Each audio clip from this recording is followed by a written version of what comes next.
beyond ideas of wrongdoing and right doing. There is a field. I'll meet you there. When the soul lies down in that grass, the world is too full to talk about. Ideas, language, even the phrase each other doesn't make sense. Hi everyone. I have to giggle at myself sometimes. I have this unique ability to just not connect the dots of life. Meet Me in the Field is a podcast of spiritual journeys. But it never occurred to me to talk to people about the physical spiritual journeys that they have taken.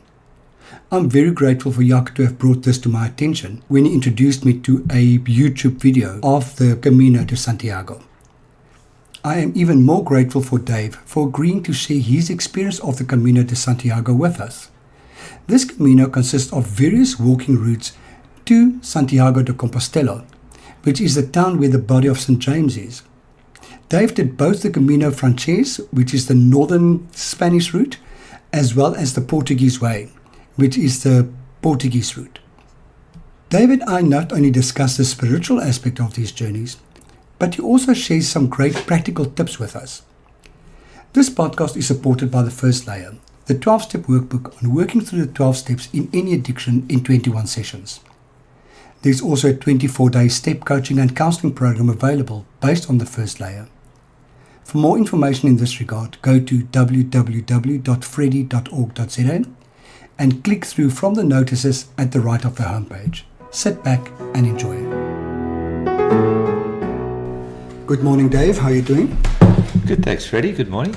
Good morning. Welcome to Meet Me in the Field. I'm very, very happy to have you with me, with us.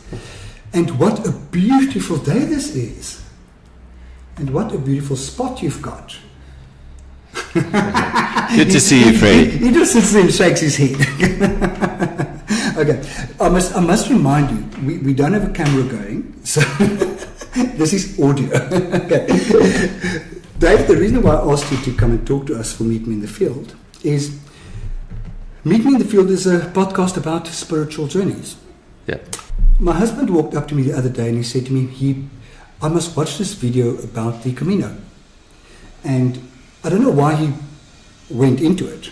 There are a few of them around, yeah.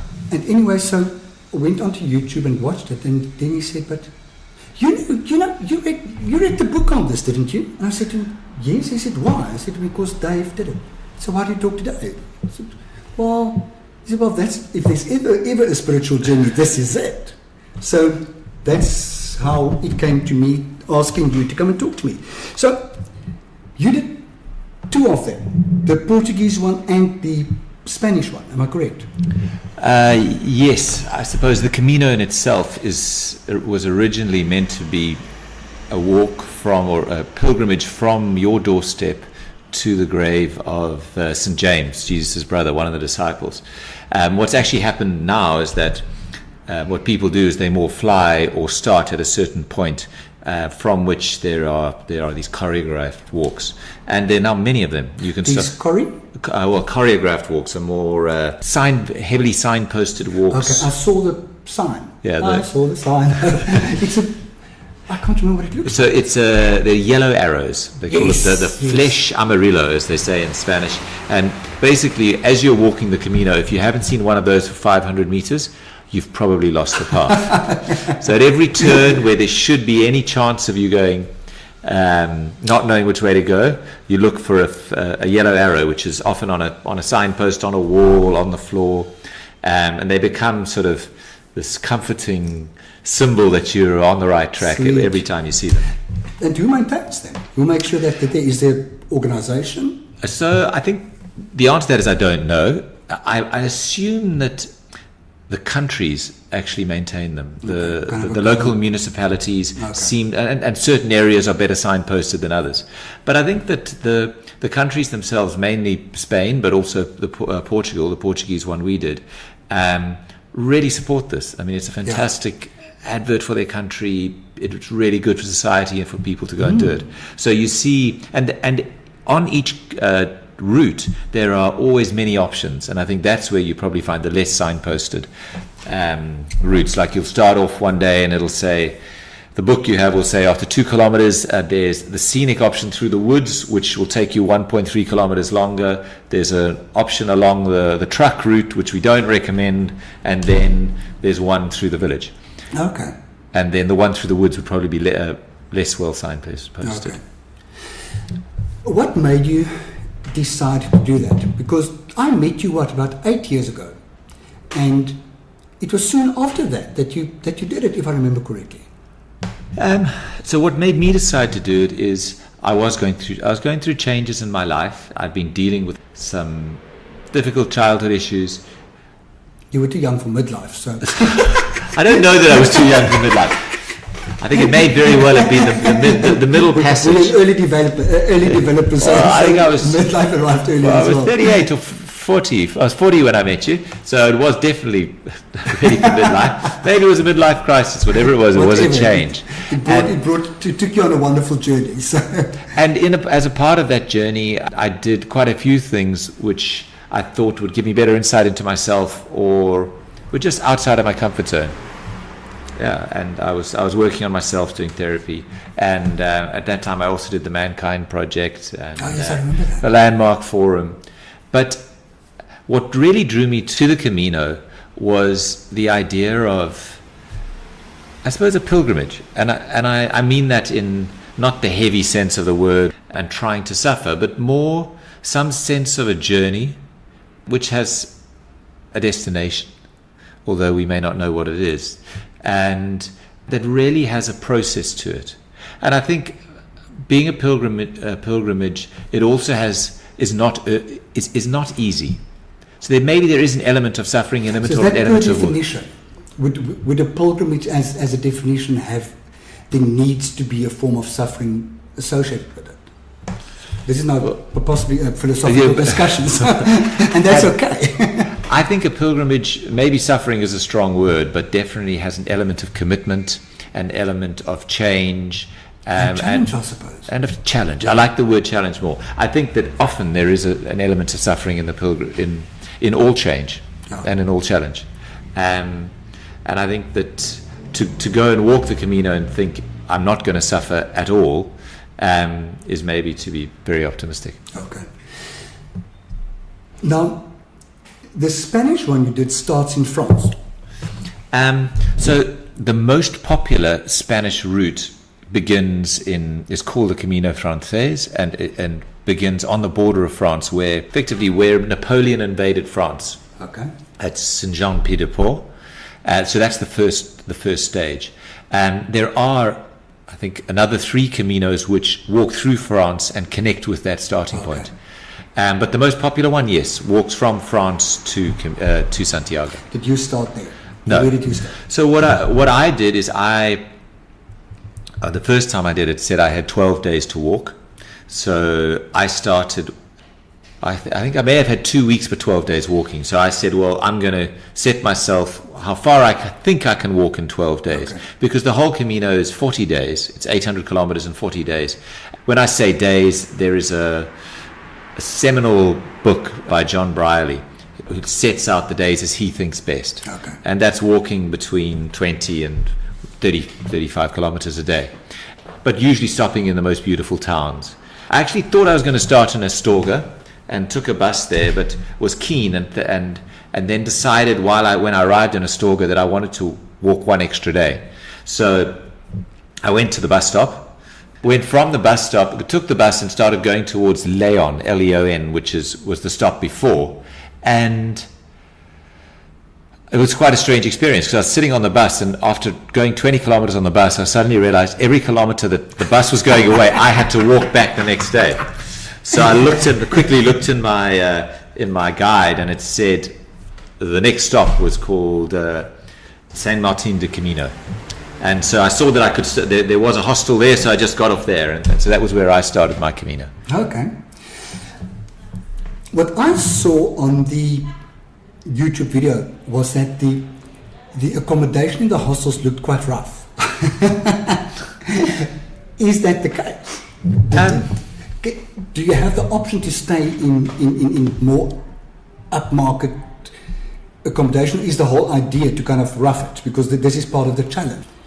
I think the idea is, one of the sayings that I heard that I think is really true about the Camino is go to the Camino, don't try and pre-think it, and allow it to become your own Camino. Okay. So there are options in most stops have options of an hotel or what they call them an albergue. Now an albergue is not, I didn't think they were rough, and I stayed almost exclusively in albergues on my first Camino. They're simply like a hostel.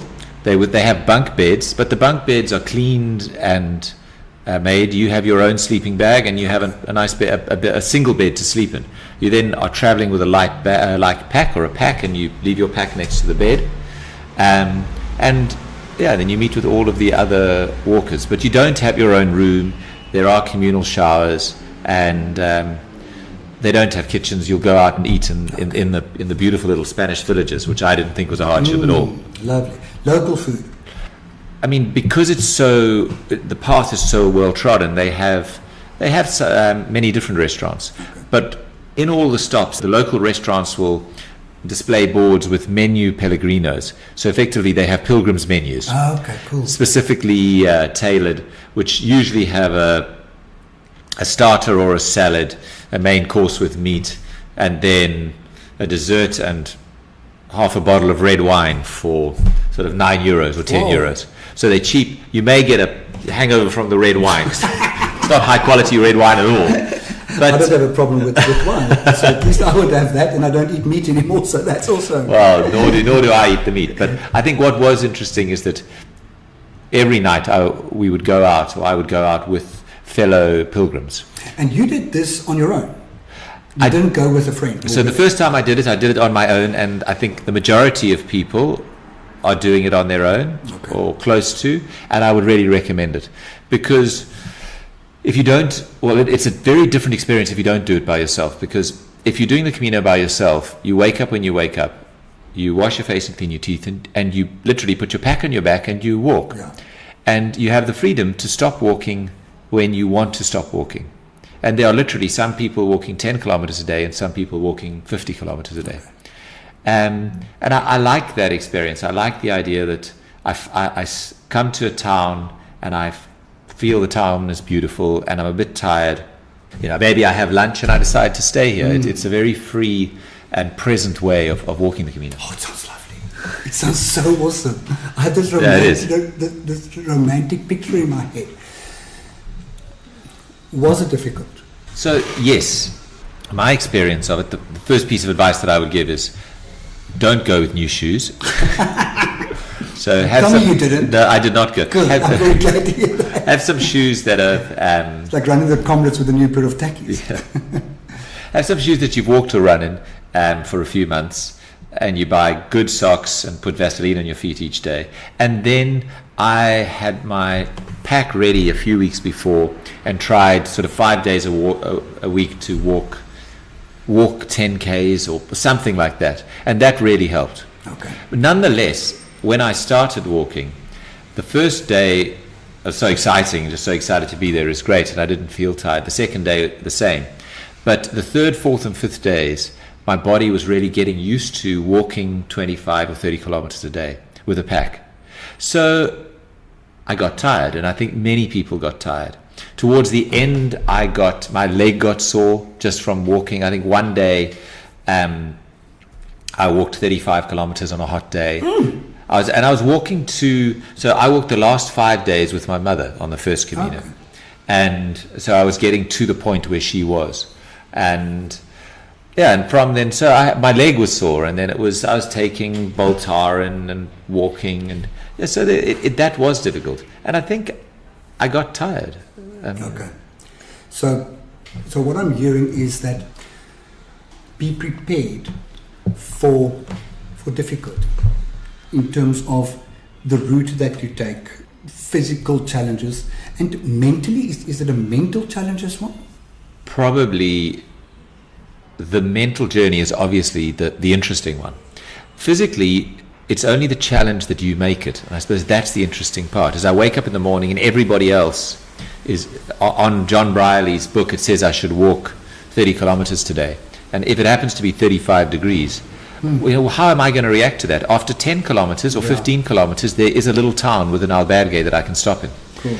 So it's interesting. Yes, there is a physical challenge, but it's only the challenge I give myself. Okay. But most people who walk 30 kilometers a day for 20 days or 15 days are going to feel, come into some physical difficulty. Blisters are a real problem if you get them. I hadn't got them, but I got hurt the one day. The second time, I walked the Portuguese Camino on honeymoon with my wife. They both end at the same spot. All Caminos, actually I don't know that. No, there are some people who call Camino, like there's an Italian Camino, I think, to Rome. But there's an English Camino as well. You know, there's a Cape Town Camino. I didn't know there's a Cape Town Camino. At 3:30 this morning, I was wide awake from a coughing attack. So I was on internet, and a friend told me about the Cape Town Camino. And where does it go? And, it starts in Constantia. And then you walk right around the point, Hout Bay, through Greenpoint, and it ends in Constantia. And it's 1 day, 3 days? 10 days as far as I can gather, maybe 11 days. It's got 10 stops, so I suppose it will be 11 days if you stop at one again. I didn't read the details. Interesting, lovely thing to do. Yeah, I think that the Caminos go to Santiago. I mean, one of the amazing things that I found very meaningful to me is that when I was reading up about the Camino, the tomb of St. James was found, I think, in about 800 or 900 AD. And the Catholic Church sent people to check it, and they said it is the tomb of St. James. And at that point, people from all over Europe started walking to Santiago. And there's a lot of history around it. Like 1,000 years ago, there were 1 million people a year walking the Camino.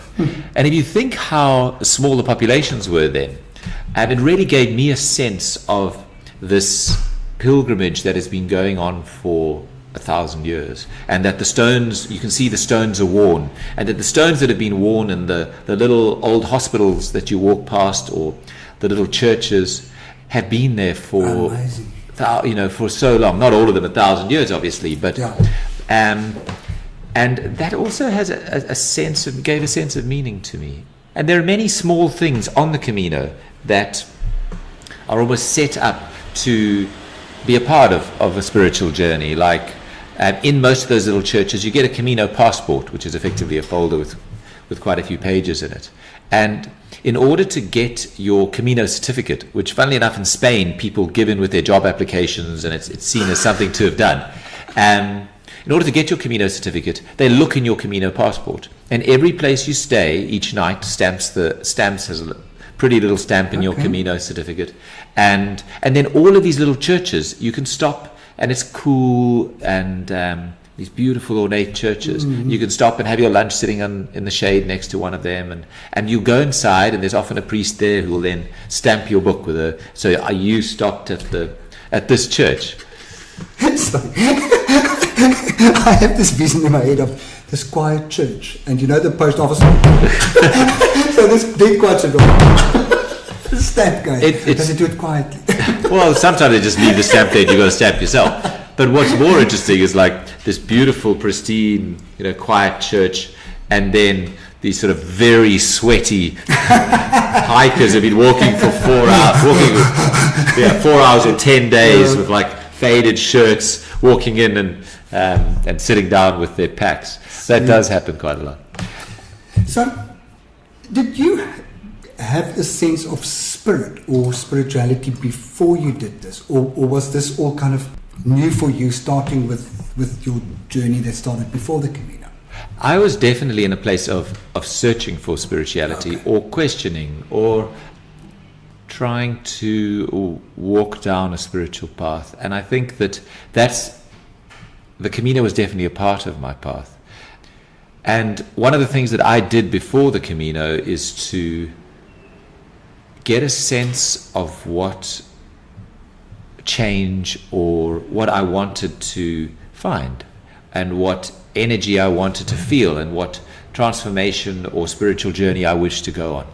And there's a beautiful symbolic stop on the Camino It's about 3 or 4 days outside of Santiago, which is called the Crux Ferro, which is the Iron Cross. And at the top of a hill, there's an iron cross that looks over the surrounding Spanish countryside.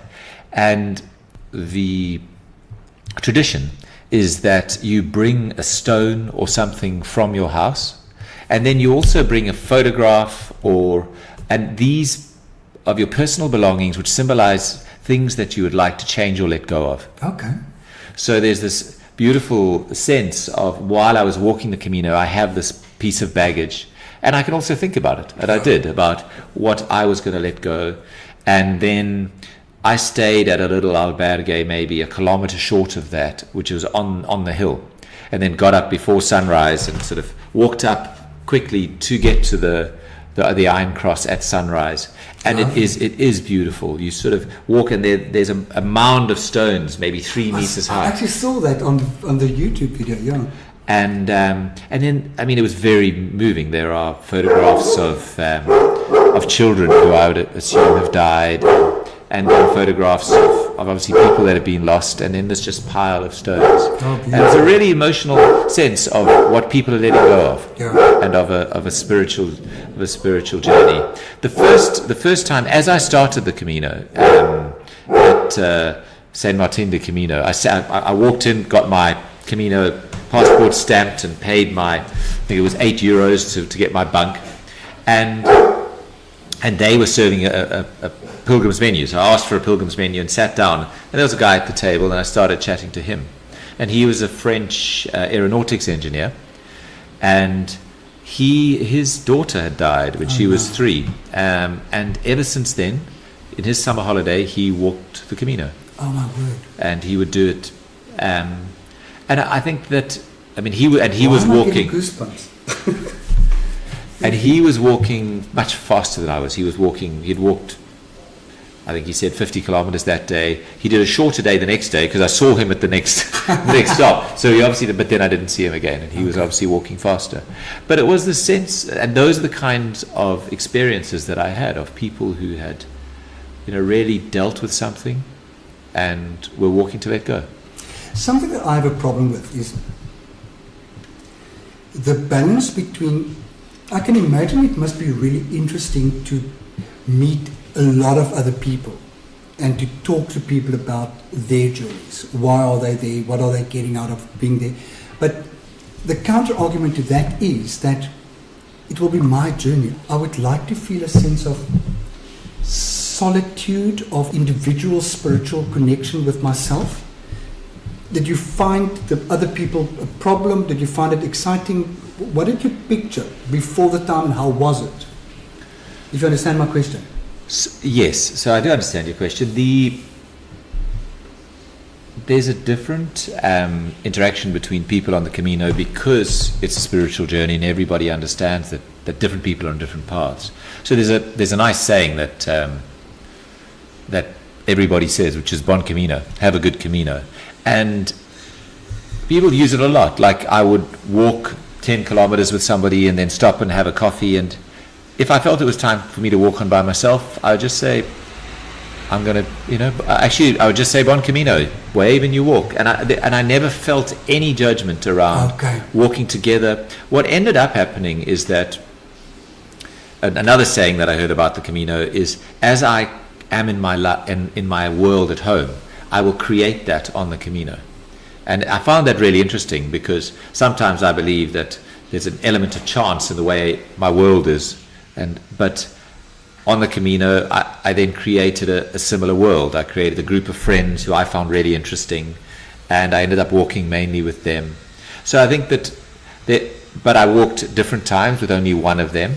I think also a part of my spirituality or my pilgrimages is also to tell my story to other people, because in telling my story to other people, I get different insights, and it's a sharing, and it gives me more insight into my story. And I think that because the people that I meet on the Camino, or that I met, I often would have walked with them for 10 or 12 days, and then I never saw them again. Yeah.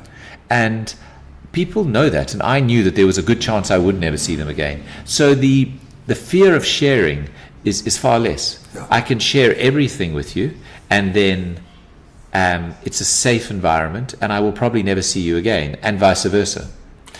So what I'm hearing is, an atmosphere of absolute mutual respect. I think that may be going a bit far. I think there are different kinds of people everywhere. There was always a fight. I think it was between the Germans and the Spanish as to whether the windows were going to be left open in the hostels, because one of them wanted the fresh air and one of them didn't. They're always difficult people. And I think that's also a part of it, is to be able to let that go. Part of the acceptance of life is that some people are just assholes. They are.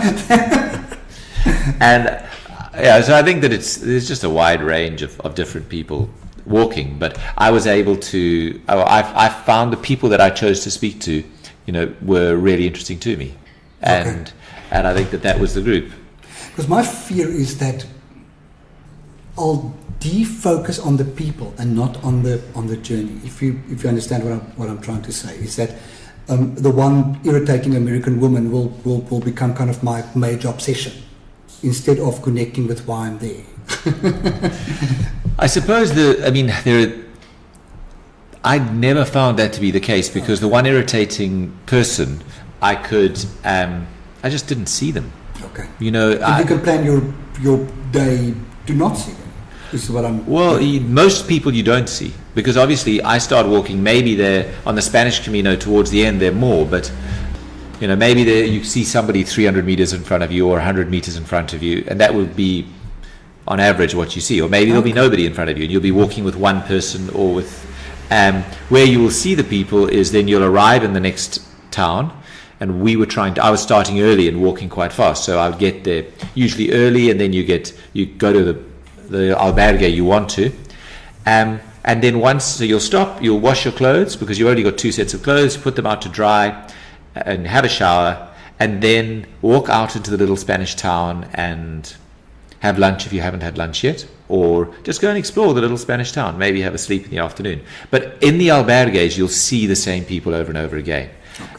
Which means that, but you don't have to go out to dinner with them. What we ended up doing was, even if we weren't staying in the same albergues, we would walk at different speeds to a lot of the people. And maybe I found there were 3 French guys who walked, I think, a week of the Camino each year. Okay. And they had started a long way away, and this was their week, and they did it together, and I found them really interesting. So they weren't walking as fast, but we went out to dinner with them a few times.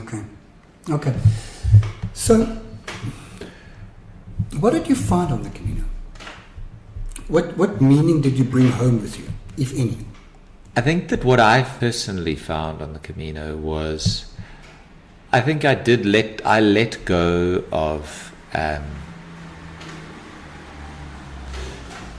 So let go of some of the baggage, but I think that's such a wide thing. I think that the Camino was a time in my life where I needed to stop focusing on maybe as much inward work and start allowing myself to live more presently.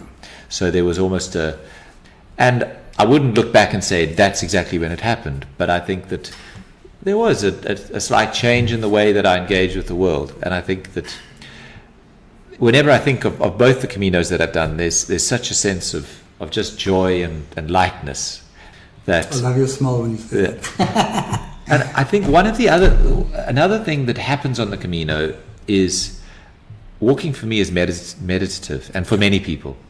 And after I've been walking for 3 or 4 days for 20 kilometers or 30 kilometers, firstly, my body just is healthier when doing that amount of exercise. So I feel good. Okay. Like I wake up feeling good. The afternoons walking around the Spanish or Portuguese villages, I'm happy. There's an element of meditation in just doing these 40,000 steps every day. And that puts me in a different frame of mind, so that I can maybe... And also I'm not dealing with 90% of the admin I deal with on an average day. I mean, I literally have a pack of 5 kilograms. I pick that up and I walk. And that sounds lovely. And I don't take phone calls. I don't... So that there's almost a clearing of the mind and for me, a feeling of lightness and a feeling of connection to myself. And I think that's one of the reasons that the Camino is a pilgrimage for me, is that continual exercise, some element of feeling tired, and also being in that meditative state of I'm walking, and it's an interesting state of mind to be, okay, I've walked 2 kilometers today, but I'm going to walk another 25, and just to keep walking. And there's okay, I'm going to walk for an hour, I'm going to sit down for 5 minutes, then I'm going to pick my bag up, I'm going to walk for another hour, and that, I think clears away a lot of the noise in my mind. You sound like a Johnny Walker ad. Keep walking. Just keep walking. They could sponsor the Camino. I do these spiritual postings every day on Facebook and all the social media. And so often I just want to use the term keep walking. And then I always see the bloody Johnny Walker. And as an alcoholic, I can't do that. So even though I think it's very appropriate, it's also very inappropriate. So was there a significant difference between the Spanish and the Portuguese ones? So yes, for me, I did them, the one 7 days by myself, and then with my mother, and then the other one with my wife. So I think that is with my on a honeymoon. So that in itself is very different. In the experience of the Camino, the Spanish Camino is far more, or the Camino Francés as they call it, is far more geared towards the Camino, towards pilgrims. So you'll see more little churches along the way, and I found that the towns were even probably slightly closer, so you'd have one every 5 kilometers, and maybe more history. We walked the coastal route just by chance in Portugal, or the first 4 days or 5 days of that. So our experience of that was walking along the sea, which was beautiful, but also a bit more exposed and windy. And then the towns that we stopped in were significantly bigger than the towns on the inland route. So more towns than villages. More towns and villages, which, I mean, I didn't dislike that, because we had some bikes that we rode around on to dinner in one of the towns, and we did have our phones with us and got on Zomato and found some. So there was some nice restaurants in these little towns where the locals went to, that we could find, that wouldn't have been the case in a village with 300 or 400 people. If I were to recommend which one to do first, I would do the Camino Francés, the Spanish one. Oh yes, the Spanish one. The first one sounded as if there was definitely a sense of spirit involved. And the second one with your wife, was that also the case? Or was it more a connection thing? So I think that it's a very interesting question. The first one, because I walked it by myself, was more of an experience about myself. And I think that was always going to be the case. Walking it with another person is going to be quite a deep experience of the relationship between you. Because if you think about it, you're then going to walk 30 kilometers together. So we were spending literally 24 hours a day together, and often tired, and we were, goal setting, maybe that sounds like a big word, but when you're both tired and one of you wants to walk another 5 kilometers and the other one doesn't, it just brings up interesting, and you under pressure making decisions together. And I found that really rewarding, actually, but very insightful. One of the things that happened this Camino is that we were walking in that Portuguese heat wave. So we literally, there were 3 or 4 days of 40-degree heat and very humid. So on the first day we just got caught right in the middle of it, and the second day we started getting up at 6 in the morning or 5:30 to walk.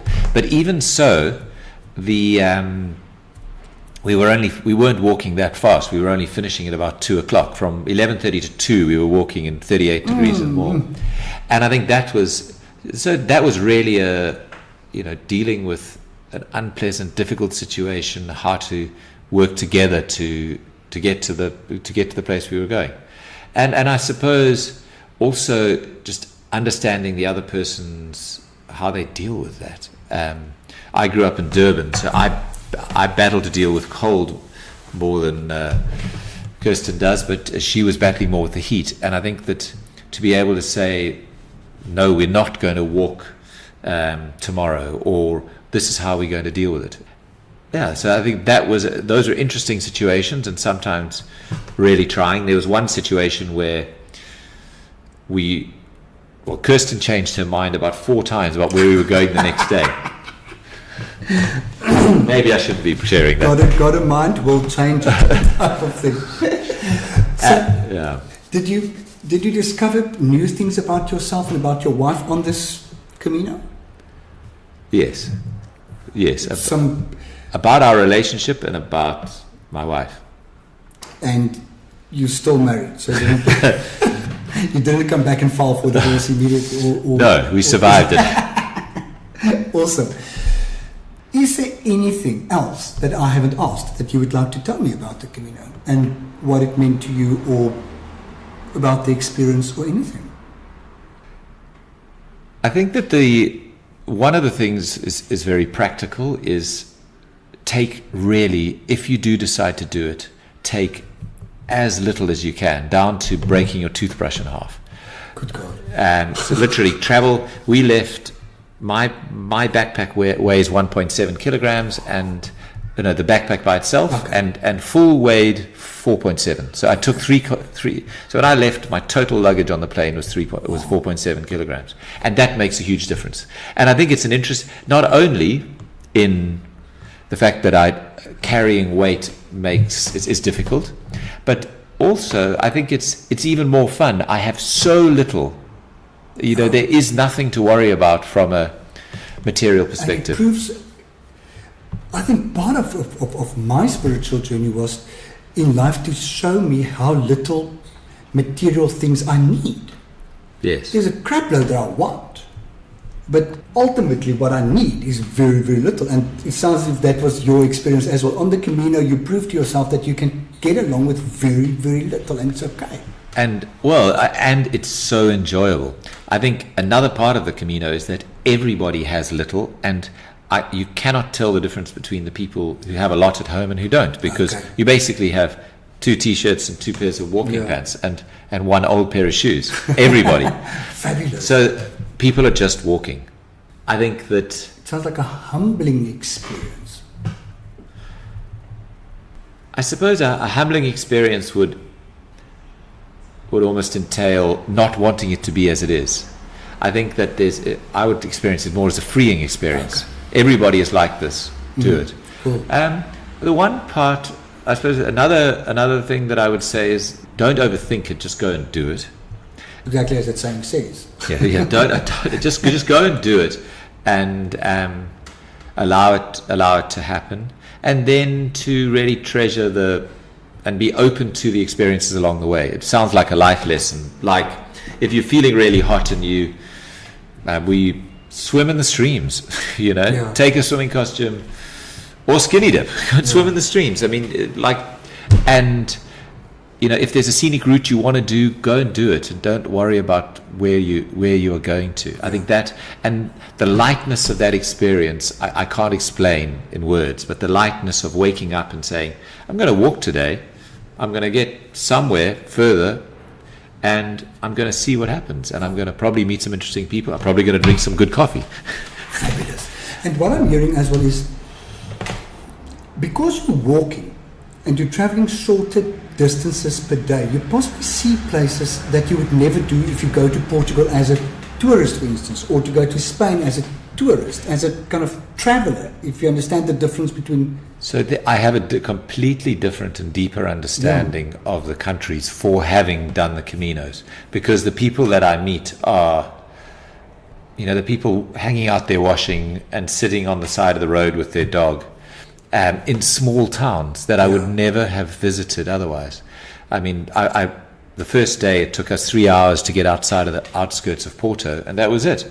I would never have gone to any of the other towns. And I saw a different part of Portugal, and I think that you see... Not normally see. And I saw the... coming through big... Yeah, I saw really also almost the working classes of Portugal. A lot of guys driving in, with wife beaters on. Yeah. And you see a lot of like half-built buildings walking past them in the little towns, and little vineyards or little fruit farms. Yeah, but you see people there's no sophistication in 99% of the people that you meet, and there'll be someone who's started a little cafe on the side of the road, but it's just them and their daughter, and they've worked out how to make coffee, and they... Fabulous. Yeah. A word that when you said the word sophistication, the word that popped into my head was pretension. It sounds as if the Camino strips us of pretension. Yeah, there's very little pretension on this. Or if there is pretension, it's so stark. I mean, if there's a pretentious person on the Camino, you can... Well, I think you have to try very hard to be pretentious so that it... stands out like a pimple on an butt, like my mother would say, place of a pimple. Exactly. I think another thing to be said...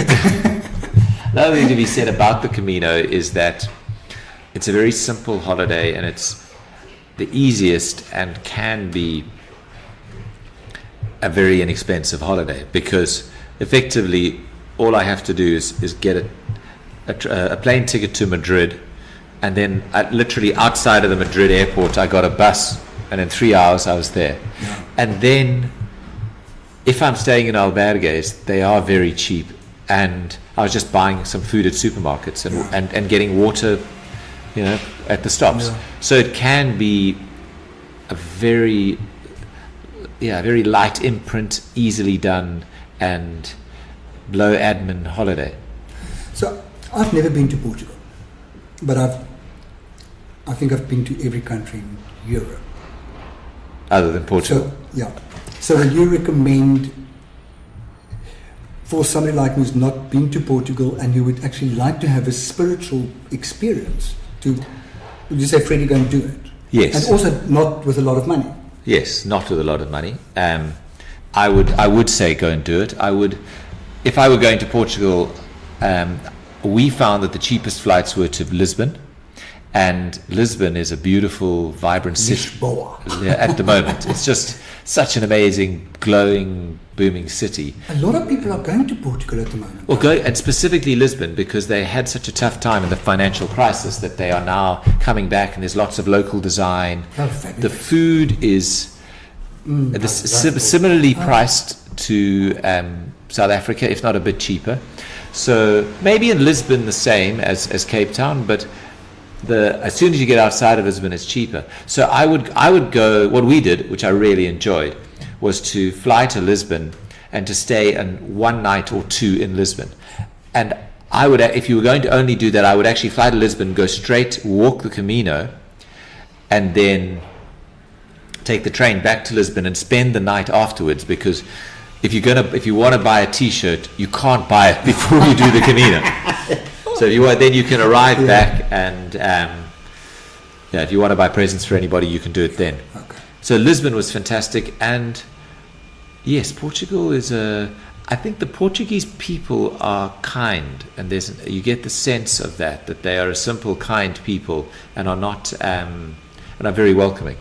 I think when I travel, I somehow always end up with Canadians, and when in South Africa, I have a lot of Portuguese connections. You're right. They're just a really, really lovely cultural nation that I somehow have a soul connection with. Dave, this was awesome. And this is it. Thank you very much for sharing your experience of the Caminos with us. It's a pleasure, Freddie. Google the Cape Town Camino. It is there. I saw it this morning at 3:30. It's real. It exists. And there's a passport involved. A Camino passport? Yeah. Well, go and do it, Freddie. No, I mean, you can go and do it. You've not done two already. I will make the Portuguese my first one. Enjoy the rest of your day. Sounds like a lovely day. You've got a nice excursion planned, and I've got lunch with a friend. So, thank you very much. Thanks, Freddie. After this talk with Dave, I feel the need to pack a minute little bag and head off to Portugal and go and do the Portuguese way. I'm just such a romantic at heart, and the pictures that came into my head while listening to Dave just makes me want to go now. It sounds like truly a remarkable experience, and Dave shared his experience beautifully. Thank you, Dave, very, very much. If you want to know more about what I do, please feel free to connect with me on my website, which is www.freddy.org.za, or find me on Facebook at either Meet Me in the Field, or Freddy Counselor, or Freddy van Rensburg, or on Twitter at RensburgFreddy, or Instagram at Freddy Counselor. Remember that Freddy is always spelled with an IE at the end. If you feel you have a spiritual journey to share with us, please contact me. I'm currently working on a new idea, and I'm looking for someone who has taken the Hajj or any other significant physical spiritual journey to come and talk to us. If you have done something like this and are willing to share your experience with us, I shall greatly appreciate it. I want to thank Dave for his time and for sharing his views with Meet Me in the Field. Thank you for listening. Be safe. Bye.